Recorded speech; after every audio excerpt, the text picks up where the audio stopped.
السلام عليكم ورحمة الله وبركاته.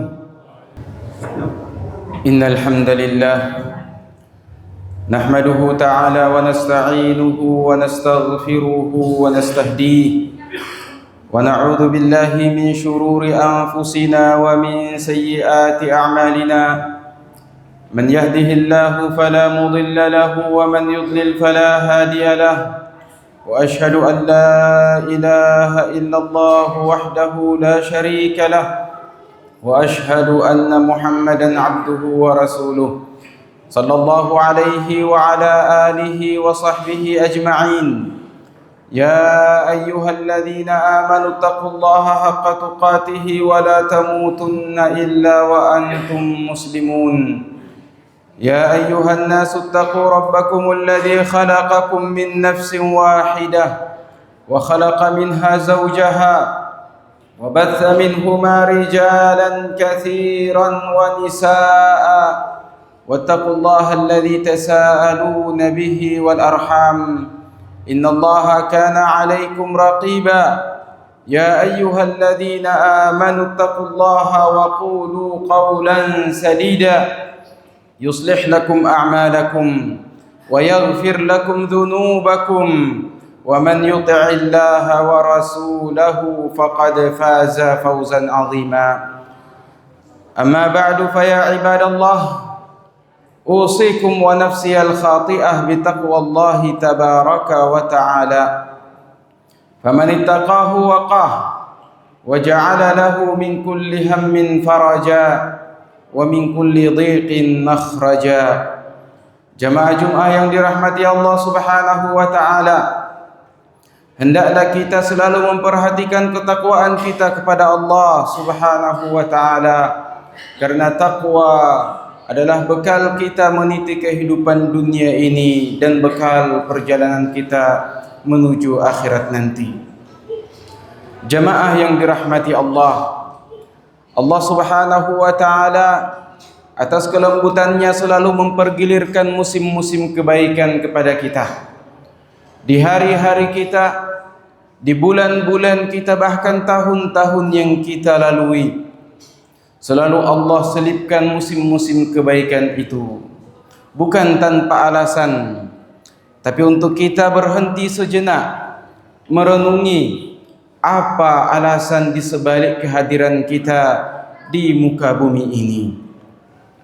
Allah Subhanahu wa taala menegaskan dan menyadarkan kita semua bahwa alasan keberadaan kita di muka bumi ini adalah untuk menyembahnya, tidak lain dan tidak bukan. Allah taala berfirman pada surat Az-Zariyat ayat 56, 57 dan 58. Wa ma khalaqtul jinna wal insa illa liya'budun. Tidaklah aku ciptakan jin dan manusia melainkan agar mereka beribadah kepadaku. Di sini Allah Subhanahu wa taala mempertegaskan bahwa tujuan keberadaan kita adalah untuk menyembah Allah Subhanahu wa taala, untuk beribadah. Dan beribadah bukan hanya sekedar rutinitas ritual belaka, tapi ibadah adalah penyerahan totalitas keseharian kita kepada Allah Subhanahu wa taala. Ibadah kita untuk Allah, salat kita untuk Allah, bahkan hidup dan mati kita untuk Allah Subhanahu wa ta'ala. Inna salati wa nusuki wa mahyaya wa mamati lillahi rabbil alamin la syarika lahu wa bidzalika umirtu wa ana min awwalul muslimin. Ma'asyiral muslimin rahimakumullah. Namun jika kita perhatikan kehidupan yang semakin sulit ini, kehidupan kita yang semakin keras ini, akan kita temukan mengapa kita sedikit meninggalkan tujuan awal kita diciptakan. Tidak lain dan tidak bukan adalah karena mengejar dunia, karena mengejar rizki, dan menjadikan dunia sebagai satu-satunya tujuan kehidupan kita, dan menjadikan mengejar rizki adalah alasan untuk bisa mendapatkan dunia. Padahal Allah Subhanahu wa taala menegur kita pada ayat yang ke-57, ma uridu minhum min rizqin wa ma uridu an yut'imun. Aku tidak menghendaki dan tidak menginginkan dari mereka untuk memberiku rizki, dan aku juga tidak menghendaki agar mereka memberiku makan. Innallaha huwar razzaq. Ayat berikutnya Allah mengatakan bahwa Allah Subhanahu wa taala lah pemberi rizki. Allah telah menjamin rizki kita. Siapapun dari kita, Allah telah menjamin rizkinya, bahkan untuk jumlah helaan nafasnya. Wa ma min dabbatin fil ardi illa 'ala Allahi rizquha. Tidak ada satupun yang hidup di atas permukaan bumi ini kecuali telah Allah Subhanahu wa taala cukupkan rizkinya. Allah jaminkan rizkinya. Wa ka'ayyin min dabbatin fil ardi la tahmilu rizqaha Allahu yarzuquha wa iyyakum. Dan betapa banyak hewan-hewan dabbah melata yang ada di atas permukaan bumi ini tidak membawa rizkinya, hanya duduk di tempatnya saja, dan Allah Subhanahu wa ta'ala lah yang membawakan kepadanya rizkinya. Dan seperti itu pula kepada kalian. Ma'asyiral muslimin rahimakumullah, innallaha huwar razzaqu dzul quwwatil matin. Allah lah yang memberikan rizki, dan padanya segala kekuatan, dan kekuatannya itu adalah kekuatan yang kokoh. Yang berarti jika Allah Subhanahu wa taala menghendaki kita satu rizki, maka tidak ada seorang pun yang bisa menghalanginya. Jemaah Jumat yang berbahagia, kita terkadang dalam mencari rizki karena kurangnya iman kita, maka kita bergantung kepada sebab-sebab yang lemah. Kita bergantung dan tertipu kepada kecerdasan kita.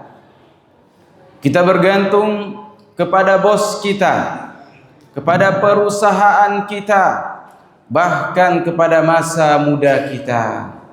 Sebagian dari kita tidak melirik kepada tujuan awal kehadirannya di muka bumi ini. Dia hanya akan melirik kepadanya ketika nanti telah berusia senja. Dan sebagian kita beranggapan jika di masa mudanya dia rutin beribadah, dia bersungguh-sungguh dalam beribadah, maka masa tuanya dia akan sengsara. Ini semua adalah sangkaan-sangkaan dan sebab-sebab yang lemah. Olehnya Allah Subhanahu wa taala menegur kita dalam pencarian kita terhadap rezeki Allah Subhanahu wa taala. Hendaklah kita bergantung kepada sebab-sebab yang kuat, sebab-sebab syariat, sebab-sebab langit yang telah Allah Subhanahu wa taala sebutkan dalam Al-Qur'annya, dan telah Nabi sallallahu alaihi wasallam jabarkan kepada umatnya. Ma'asyiral muslimin rahimakumullah. Karena sebab-sebab yang lemah itu semuanya adalah makhluk. Semuanya lemah. Orang tua kita yang menjadi tumpuan rezeki kita bisa satu saat sakit dan meninggal. Bos kita juga bisa berganti. Perusahaan kita bisa gulung tikar, dan seterusnya dan seterusnya. Namun yang ada di sisi Allah Subhanahu wa taala, zat yang maha kuat, tidak akan berganti. Allah Subhanahu wa taala memerintahkan kita untuk bertakwa, dan dia adalah alasan terbesar kita mendapatkan rezeki Allah Subhanahu wa taala. Wa man yattaqillaha yaj'al lahu makhraja wa yarzuqhu min haitsu la yahtasib. Siapa yang bertakwa kepada Allah Subhanahu wa taala, maka baginya segala jalan keluar dari setiap urusannya, dan Allah Subhanahu wa taala memberinya rizki dari arah yang tidak dia sangka-sangka. Salat malam kita, silaturrahim kita, infak dan sedekah kita, dan banyaknya kita beristighfar kepada Allah Subhanahu wa taala adalah sumber yang mestinya kita berpegang teguh kepadanya dalam mencari rezeki Allah Subhanahu wa taala, bukan kepada sebab-sebab syar'i, sebab-sebab yang lemah tadi. Karena buruk sangkanya kita kepada Allah Subhanahu wa taala, sehingga banyak kita temukan pada berita-berita yang berseliweran betapa banyak dari orang-orang yang kita banggakan, orang-orang yang kita harapkan, justru melakukan pengkhianatan hanya karena sebab rizki, hanya karena sebab dunia. Oleh karena itu, ma'asyiral muslimin, kita mesti sadar bahwa rizki kita telah dijamin oleh Allah Subhanahu wa taala. Dan jika Allah Subhanahu wa taala memberikan kita rizki sekadarnya, maka itulah jatah rizki kita di muka bumi ini. Nahnu qasamna bainahum ma'isyatahum fil hayatid dunya. Kami telah membagi-bagi rizki mereka, jatah mereka pada kehidupan dunia mereka. Barakallahu li wa lakum fil Qur'anil azim, wa nafa'ani wa iyyakum bima fihi minal ayati wadh-dhikril hakim. Qultu ma sami'tum wa astaghfirullaha li wa lakum wa lisairil muslimina min kulli dhanbin fastaghfiruh, innahu huwal ghafurur rahim.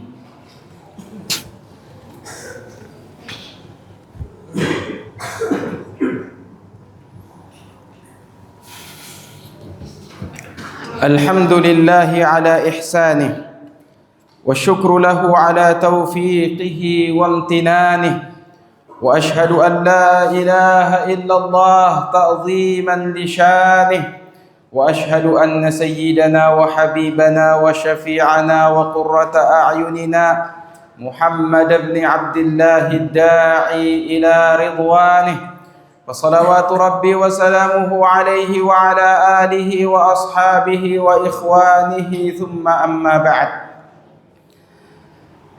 Kaum muslimin yang berbahagia, sebagai kesimpulan khutbah hari ini, ada 3 poin penting yang mesti kita bawa pulang sebagai bekal kita dalam penyadaran terhadap diri kita.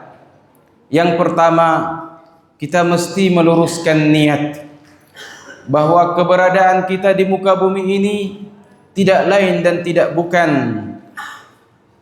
adalah untuk beribadah kepada Allah Subhanahu wa taala. Yang kedua, dalam mencari rezeki Allah yang merupakan kewajiban syariat kita, ikhtiar kita, hendaklah kita berpegang kepada sebab-sebab syariat dan bukan pada sebab-sebab dunia yang lemah. Dan yang ketiga, hendaklah kita dalam mencari rezeki Allah Subhanahu wa taala, hendaknya kita bertawakal kepada Allah Subhanahu wa taala dengan sebenar-benarnya tawakal. Dan Nabi kita sallallahu alaihi wasallam telah menggambarkan hal itu kepada kita, di mana beliau sallallahu alaihi wasallam bersabda, "Lau annakum tatawakkaluna 'ala Allahi haqqa tawakkulihi la razaqakumullahu kama yarzuqut tayr taghdu himasan wa taruhu bitanan." Jika sekiranya kalian bertawakal kepada Allah Subhanahu wa taala dalam mencari rezeki, maka kalian akan diberi rezeki sebagaimana seekor burung berpagi-pagi dalam keadaan lapar, tidak tahu arah kemana mencari rezekinya, namun dengan tawakalnya kembali di sore hari dalam keadaan kenyang. Kemudian jemaah yang dirahmati Allah, masjid kita memiliki adabnya, memiliki hal yang perlu untuk kita agungkan. Yang datang terlambat jangan langsung duduk, tapi salat terlebih dahulu 2 rakaat sebagai tahiyatul masjid, penghormatan kepada masjid Allah Subhanahu wa taala. Masuk di masjid-masjid Allah tidak seperti masuk di ruang-ruang biasa. Kita masuk menghadap Allah Subhanahu wa taala dengan hati sebelum dengan diri kita, dengan jasad kita. Sehingga perhatikanlah syiar-syiar Allah itu. Siapa yang memperhatikan syiar-syiar Allah, itu tanda ketakwaan hatinya. Wa man yu'azzim sya'airallah fa innahu min taqwal qulub. Kemudian ingatlah bahwa kita berada di hari Jumat. Hari Jumat adalah sayyidul ayyam, dan Nabi kita adalah sayyidul anbiya. Penghulu hari adalah hari Jumat, dan penghulu para nabi adalah nabi kita Muhammad sallallahu alaihi wasallam. Dan jika Allah Subhanahu wa taala telah bersalawat untuk nabi kita, para malaikatnya juga diperintahkan untuk bersalawat kepada nabi kita, dan kita semuanya diperintahkan Allah Subhanahu wa taala untuk bersalawat kepada nabi kita Muhammad sallallahu alaihi wasallam. Maka jangan tinggalkan momentum terbaik ini untuk hanya sekedar bersalawat kepadanya dalam hitungan jemari saja. Perbanyaklah salawat kepadanya di malam Jumat dan di hari Jumat, karena salawat kalian kepada Nabi sallallahu alaihi wasallam ditampakkan kepadanya. Innallaha wa malaikatahu yusalluna 'alan nabi. Ya ayyuhalladzina amanu sallu alaihi wa sallimu taslima. Allahumma salli ala Muhammadin wa ala ali Muhammad kama sallaita ala Ibrahim wa ala ali Ibrahim innaka Hamidun Majid. Wa barik ala Muhammadin wa ala ali Muhammad kama barakta ala Ibrahim wa ala ali Ibrahim innaka Hamidun Majid. Allahumma a'izzal Islam wal muslimin wa dhillal syirka wal musyrikin wa dammir a'da'aka a'da'ad din ya qawiyyun ya azizun ya matin. Allahumma aslih lana dinana alladhi huwa ismatu amrina wa aslih lana dunyana allati fiha ma'ashuna wa aslih lana akhiratana allati ilayha ma'aduna. واجعل الحياة زيادة لنا في كل خير والموت راحة لنا من كل شر. ربنا آتنا في الدنيا حسنة وفي الآخرة حسنة وقنا عذاب النار. سبحان ربك رب العزة عما يصفون وسلام على المرسلين والحمد لله رب العالمين.